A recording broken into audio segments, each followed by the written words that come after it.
From Are You There, Vodka? It's me, Chelsea. Chapter 10, Jumped. It was a Friday morning and I was on MySpace exchanging messages with a guy who had asked me to go to dinner. My immediate response was, "How big is your penis?" His return message was, "I've never had any formal complaints." This made me laugh out loud, as if when women encounter a small penis, we wake up first thing the next morning and lodge a formal grievance with the LAPD. I could consider myself to be a very obnoxious person, but even I would never tell a guy that he had a small penis.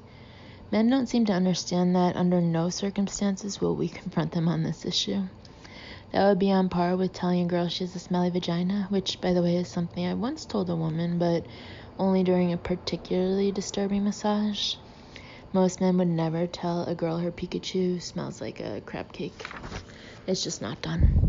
But they would have no qualms telling their guy friends. Similarly, if you're a guy and you pull your pants down and the girl you're with immediately starts text messaging her friends, you have a small penis.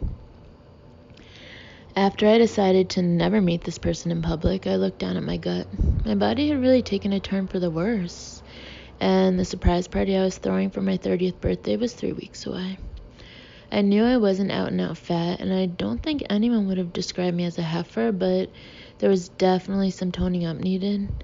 It had gotten to the point that the only body parts I felt comfortable exposing in public were my forearms. Everything else seemed to be in some state of disrepair, especially my abdomen, which somehow managed to divide itself into 3 sections when I was sitting cross-legged. Something had to be done, so I closed MySpace and Googled the word fat ass. While looking at a website for liposuction, I learned that it was a 6 to 8 week recovery period, the clincher being that during that time, I would under no circumstances be able to use street drugs. I obviously had to think of a more realistic approach. I decided to call a nutritionist my friend Lydia had used and set up an appointment for Monday. He asked me to keep a food journal of everything I ate over the weekend. I decided once and for all to commit to eating healthy. I've always worked out, but my diet had never been the best, and I knew things were only going to go downhill after 30. This was my chance to make a change, and I made a commitment to be completely honest about what I was eating. Unfortunately, that Sunday I had to go to a good friend's baby shower where there was an abundance of unhealthy food. When I met with Matt, the nutritionist, on Monday morning, I handed him the following list. Friday. Breakfast, scrambled egg whites with spinach and jack cheese. Lunch, chicken Caesar salad. Dinner, 2 crab enchiladas and 2 margaritas. Saturday. Breakfast, Zone Bar. Lunch, turkey sandwich with cheddar and mayo. Dinner, filet mignon with mashed potatoes, 3 Kettle One, and cranberries. Sunday, friend's baby shower. 17 jalapeno poppers. 1 brick of cheddar cheese / 12 whole wheat crackers. 14 chicken wings / no blue cheese dressing, 1 bagel with low-fat cream cheese, 34 strawberries, 8 Bloody Marys, 14 pigs in blankets. I thought I made some healthy choices on Friday and Saturday. Obviously, Sunday was a complete disaster, but I'd be lying if I didn't admit to being a little proud of the willpower I demonstrated when opting for the whole wheat crackers to go with my brick of cheddar cheese. I must have repeated that I had been at my friend's baby shower 7 times, and the phrase, "I don't normally eat like that," at least 4 times. I could tell the nutritionist was repulsed, but I explained to him emphatically that I was ready to commit to being a healthy eater, and that jalapeno poppers were a thing of the past. I wanted to go out with a bang, I told him, staring at my stomach with my head hanging down. He explained to me what clean eating was and had a whole diagram with charts, percentages, a pointer, and a blackboard. The whole presentation was no different than what you'd see on an episode of CSI Miami. Then Mark weighed me and measured my body fat with a body fat clipper. I was 131 pounds and 25.2% body fat. "Is that good?" I asked him. "No." Mark was about 6'2" with blonde hair in his head, but no hair anywhere else. Not my favorite quality in a man, but I guess when you get down to 1% body fat, you're also required to wax yourself. We talked for an hour about what I had to do to get lean, and he put together a meal and exercise program for me and showed me how to log on to a website where I would type in every morsel of food that entered my body. I would also have to change up my exercise routine. He explained that since I had been jogging for so many years, I'd plateaued. He suggested that any martial arts or kickboxing would be just the kind of jumpstart my body needed. I explained to Mark that I had been kicked out of 3 separate aerobics classes due to severe motor challenges when moving my arms and legs in different directions. He seemed suspicious of me, and I didn't want him to think I was making up excuses. I told him about the first time I took a step class when I hit my neighbor after I had somehow managed in my confusion to step my way over to her step. The first time I backhanded her, the instructor let it slide. The second time, my victim had fallen to the floor and was covering one side of her face when the music came to a screeching halt. I would have been an idiot not to figure out that I had made a major step faux pas. The last incident was during a class called the bar method, which uses ballet bars and poses that focus on concentrated areas. This was the only class I hadn't been kicked out of due to my spastic hand-eye coordination, but I did get kicked out for giving the instructor the finger. Mark recommended I try boxing. Done, I told him. What's next? He then guided me through all my dietary options, like how to replace a yam with 4 ounces of broccoli if I so desired. Let's talk alcohol. Are you with me? I asked as I pounded one fist on his table. No, alcohol is all sugar, he replied. I tried to remain calm. Okay, I said, taking a deep breath. What about vodka? Nope, I'm not following you. Vodka is empty calories, Chelsea. Alcohol is carbs that cannot be used for energy. Well, that's not true, I told him. I get tons of energy when I drink. Vodka turns to sugar, Chelsea, and whatever you're mixing it with is going to have a lot of sugar. Well, isn't there anything that doesn't have sugar that I can mix it with? You can drink it straight or use fresh lemon juice. I can do that. Chelsea, alcohol slows down your metabolism and is not going to help you get lean. You can have 1 drink a week, but any more than that is going to bloat you. I was left with no choice but to cover my ears and shake my head from side to side. It's not easy to hear negative stuff about the person closest to you, even if it is true. He had obviously never seen an episode of Jerry Springer. Listen up, Mark. I am committed to this, but I absolutely must drink more than once a week. How many do you need? Well, I'm a comedian. How many do you need? I tried to undershoot in order to sound like I didn't have a problem. How about 7? A week? Yes. No, he responded. You can have 2 drinks a week, vodka with lemon juice, and that is it. I was silent. My eyes watered, and I looked away to avoid Mark's gaze. I didn't want him to see me get emotional this early in our relationship, but the things he was saying were hurtful, and there was no denying that. I decided on the way home from my visit with Mark that I would just not allow myself to drink as much as I'd like. Something had to be done about my body, and it needed to be done in time for my 30th birthday. I drove straight to a kickboxing gym around the corner from my house and bought 15 classes on the spot. I explained to the woman at the front desk that I could only focus on one body region at a time. I could box or I could kick, but I would not be able to do both at the same time. She suggested I take private lessons with a trainer until I felt ready to join a group class. Would that mean that I wouldn't have to clap at the end of the class? I asked her, because I would really like to avoid that. You don't have to do that, she informed me. Great, let's get this party started, I told her, as I triumphantly kicked out one leg and knocked over the table next to me. Sorry. I met my personal trainer, Brad, and he was very patient with me. He told me he would incorporate the kicking part only when he felt I was ready. He understood my desire not to be humiliated in front of an entire class again. Surprisingly, boxing turned out to be fun and something I could actually do. 3 weeks and 6 drinks later, I went for my 3rd weigh-in. I had lost 4% body fat and 3 pounds. I felt amazing, had more energy than I'd ever had in my life, and was now a believer that muscle does indeed take up less space than fat. I didn't care about only losing 3 pounds because I could see a major difference in my body. I noticed little muscle lines down the side of my stomach starting to form a 2-pack. This diet was actually working. No diet had ever worked for me in my life. I was the only one of my friends who had tried the Atkins diet and gained 4 pounds. Not to mention that after being on it for a week straight, my apartment, car, and all of my clothes smelled like cheeseburger. Up until I met Mark, I was convinced I was having the same life experience with food that Paula Abdul was having with her meds. We were both hanging on by a thread. I was practically skipping out of the door of Mark's office after I jumped into his arms and wrapped my legs around him, elated. "I love you," I screamed. I knew I still had a little way to go before I'd be where I wanted, but I was just thrilled to know that I had stuck to a program that was actually working. My boxing classes with Brad were amazing. He told me that I had a lot of resentment inside, and this was a great way to get in shape and also take out all the anger I had stored about Pearl Harbor. I would leave class so pumped up that I'd walk onto the street almost hoping to get mugged. I knew I could kick some serious ass and had dreams of heading downtown to an unsafe neighborhood just to test out my mad skills.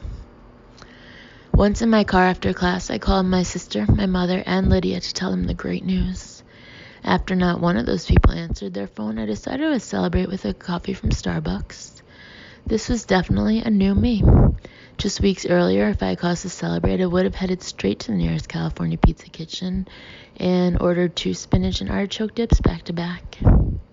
I walked in, decided to treat myself to a Frappuccino instead of my standard non-fat cappuccino, and then before I knew it, I also ordered a turkey pesto sandwich, a coffee cake, a Rocky Road brownie, 1 raspberry arugula salad, a fruit and cheese plate, 3 chocolate-covered graham crackers, and a chocolate chip muffin.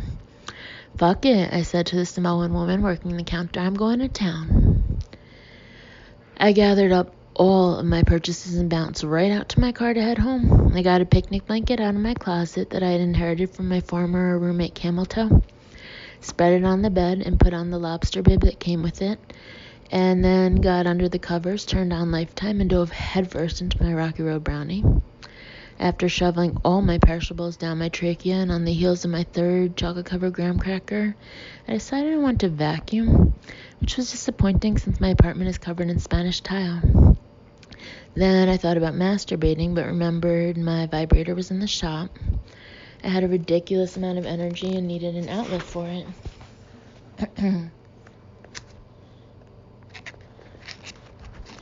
I had to do something. I couldn't sit in bed, so I got up, went into the kitchen, and got out my mop. My mother had actually purchased the mop for me years before, and it hadn't been used since. I couldn't think of a better time to get involved with my apartment's personal hygiene. After I filled up a salad bowl with water and shampoo, I moved all the furniture in my living room and kitchen against the wall so I could really get at the floor. After 30 minutes of full-blown mania, I decided to rearrange my furniture. I hadn't had this much energy since splitting an 8-ball with my rabbi at my bat mitzvah. I put in another good 9.5 minutes of elbow grease before I lost any and all interest in finishing what I had started. I couldn't imagine what my cleaning lady Fantasia had to hop herself up on to get through a solid 8 hours of this shit. It occurred to me that it probably came easier to Mexicans considering that they inherit the cleaning gene, but I still had a huge amount of respect for her. All of a sudden, I felt extremely wiped out. I walked back into my room, got under my covers, pulled on my eye shades, and passed out. 2.5 hours later, my phone rang. I had woken up from a dream where I was still in high school and thought it was the bell. I looked around my room in complete confusion, wondering who I had hooked up with in order to end up here. I didn't understand why the bell kept ringing until I looked over and saw my cell phone on my nightstand, right next to the wrapper of my turkey pesto sandwich. I answered the phone and it was Lydia. Apparently I had agreed to pick her up from the airport and I was an hour late. No wonder she hadn't answered her phone earlier. I felt like I'd been in some sort of nuclear explosion. My head was pounding. I had left my contacts in and they were having trouble finding their way back to the centers of my eyes. I felt exactly the way people describe feeling after being slipped a roofie, minus the anal pain. It occurred to me that what I may have been suffering from was a sugar hangover. I hadn't really had any chocolate in weeks, and my body was completely appalled with what I had shoved into it. I slowly got out of bed and held onto my desk and then the wall as I tried to maintain my footing on the way into the bathroom. I looked in the mirror to see my hair matted to my forehead and some chocolate stuck to the side of one of my cheeks. When did I get bangs? I wondered out loud. What a disaster. I walked out of the bedroom and slammed my shin straight into a leg of the couch that was now sitting in my kitchen. "Fuck me!" I screamed as I hopped up and down on one foot and then fell over. I craned my neck to look around the corner at the clock in my kitchen, which read 3:59 p.m. I got up, went and brushed my teeth, and put on a pair of flip-flops, all the time wondering why I agreed to pick people up from the airport. It really is a ridiculous activity if you're not sleeping with the person. People in their 30s need to know that if they can't afford a taxi, then they don't deserve to go on a trip. I reminded myself to say this exact thought during one of my stand-up routines the next time Lydia came to a show. Hopefully that would get the point across.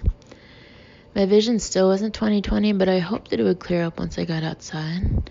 I ran out the door and jumped into my dark blue Volvo. I drove to the end of the alleyway, then slammed on the brakes when I saw 3 young teenage girls wearing backpacks crossing.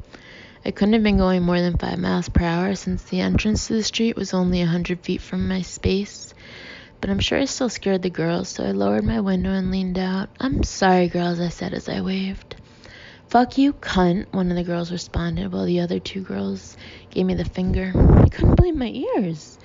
These girls couldn't have been more than 14 years old, and they were calling a complete stranger a cunt. I didn't even start using that word until my late 20s, and I curse all the time. 2 of the girls were Mexican, and one of them was white, but looked like she was trying very hard to be Mexican. In my opinion, pretending to be Mexican is right up there with wearing a mock turtleneck. Why would you pretend to be wearing a turtleneck? By this time, they had crossed over to the other side of the sidewalk, the side closest to my passenger door. I opened my car door and got out. "I'm sorry, did you just call me a cunt?" I asked the chunky Latina who had yelled it. "That's right, fucking bitch, 'cause that's what you are," she yelled. This was too much. I couldn't believe how anyone, never mind 3 young girls, could talk to a complete stranger like this. These girls were clearly walking home from school, which disturbed me even more. "I'm sorry," I had to press on. "Where do you get off talking like that to complete strangers? How old are you?" The girls had stopped where they were at this point, and the one I was talking to started walking back toward my car with her fingers and arms waving around like an orangutan. "Because that's what you fucking are," she replied, "a fucking cunt. How the fuck old are you is the better question, and where the fuck did you learn to drive?" "Listen, you little bitch," I screamed, completely losing any remaining dignity that hadn't been lost earlier when I had inhaled more than 5,000 calories in one sitting. "I didn't fucking hit your ass, and believe me, it wasn't easy to miss, so I suggest you tone it down a notch. I was apologizing to you, and then you call me a cunt? Where are your parents?" The girl was now standing on the other side of the car, still moving her head around in circles. "Who the fuck do you think you are, asking me about my parents? I know you're not my fucking mother, I know that shit." Her girlfriends were now laughing as she turned around to join them. The fact that this girl wasn't backing down and had no qualms about talking to me like that, when in my mind I thought I was being reasonable, pushed me over the edge. Fully aware of my newfound upper body strength, I walked around the front of my car toward them and yelled, "Really? You're that tough that you can just yell at strangers? You think you're some kind of badass? Let's go," I said, shrugging my shoulders and bouncing from foot to foot with my fist clenched. "Let's do this." The fat girl seemed surprised by my reaction, as she should have been, knowing what I knew about my recent combat training. This little bitch was going to get what was coming to her. She was messing with the wrong person. A few months earlier, I wouldn't have been able to defend myself in this way, but I tightened my abs, jumped up and down a couple times, and got ready to rumble. She yelled something in Spanish, and then turned around and walked toward her friends. I, however, kept going. It's exactly what I thought. Think about it next time you want to shoot off your mouth. Then, for good measure, I threw in a puta. I turned and walked back to my car, got in, and put my foot on the gas. That's when all 3 girls started running back toward my car, so I slammed on the brakes and got out again. "Oh, really?" I screamed. I stayed on my side of the car while the girls stopped where they were and all 4 of us assessed the situation. "This is ridiculous," I said, throwing my hands up, and went to get back in the car. Just as I did, all 3 girls took a few steps toward the car, and the wannabe Mexican girl kicked my passenger side door. That was the straw that broke the camel toe's back. I got out, and before I could even stand up, one of the girls was on the roof of my car, and the fat one had somehow managed to airlift her side to my side of the car and had a lock of my hair in her hands. Hair pulling is a very painful experience, especially when your head is already pounding from an alarmingly volatile sugar misfire. Shakira was pulling me out of the car by my hair when I decided the only way to release myself would be with a left uppercut. Disappointingly, the fist I had formed landed directly in the center of my own forehead. The girl on the top of the car was screaming, "Yeah, bitch," as the head Mexican took her one free hand and punched me in the stomach. Somewhere between that and the skinny girl spitting on me, it occurred to me that I was in a street fight and it was not going well. My mind raced to remember all the new moves I had learned, but they were useless. I had spent most of my training with Brad fighting a punching bag that always stayed in the same position. I could fight a person who was standing still, but had no idea how to fight someone who was on the move. I had to do something, and I had to do it fast. I smacked the sloppy fat girl in the face hard, and then punched her in the vagina, which resulted in her losing her grip on my hair. I ran as fast as I could, but only made it a few feet before one of my flip-flops dislodged and went flying in the air.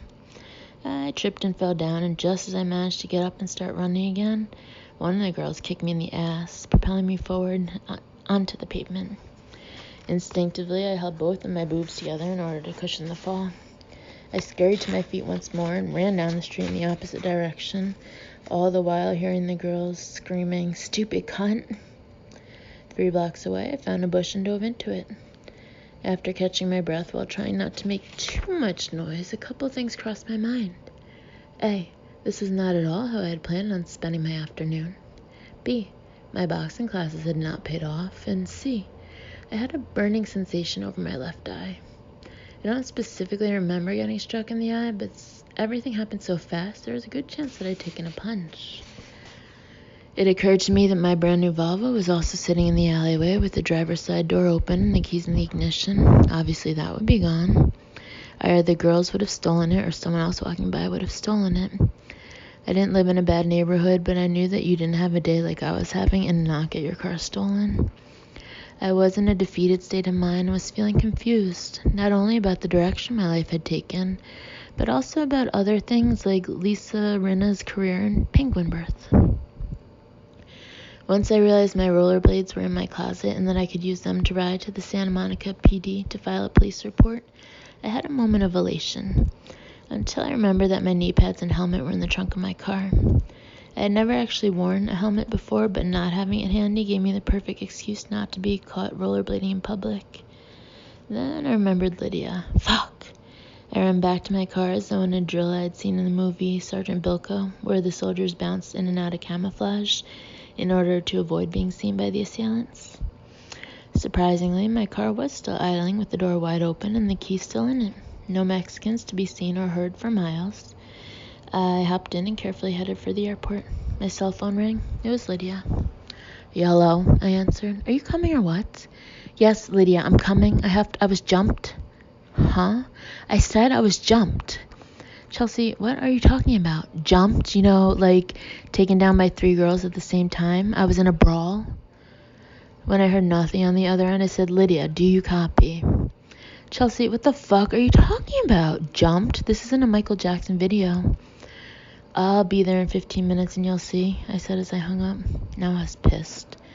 As if I would make something like this up. The fact that I was still on my way to pick her ass up after being caught in a Holyfield Tyson-like altercation made me feel like a really dedicated airport picker-upper, and the fact that she was not getting the significance of it infuriated me. I couldn't wait for her to see my shiner and know that I had been involved in a full-throttle scuffle. "Homo, you don't," I said as a gay man crossed the street in front of my car. "Homo, you didn't!" I screamed again as he crossed slowly, all the while staring at me with a confused and disgusted look on his face. I was ready for another fight and was pissed I had missed my golden opportunity to lay someone flat. I arrived at LAX, and while I was pulling up to Continental Airlines, an officer told me to keep moving. "I don't think so, buddy," I said, putting my car in park and stepping out. "You want a piece of me?" I was pissed now, and no one was gonna fuck with me again. "Excuse me?" he asked. "You heard me, hotshot. You wanna rumble? You know what? I'm here to pick up my friend from the airport, and I think it's ridiculous that we are not allowed to stop for 1 second to let her get in the car. Is my friend supposed to dive through the window while the car is moving?" Lydia found me just as the officer was issuing me a ticket for parking my car, along with the second one for lewd behavior. We didn't speak for most of the car trip home until finally she turned and asked me, "What is wrong with you?" Is that code for thanks for picking up at the airport?" I asked her. You have a huge knot in the middle of your forehead, and your 30th birthday party is tomorrow night. How does that make you feel? You know how it makes me feel, Lydia?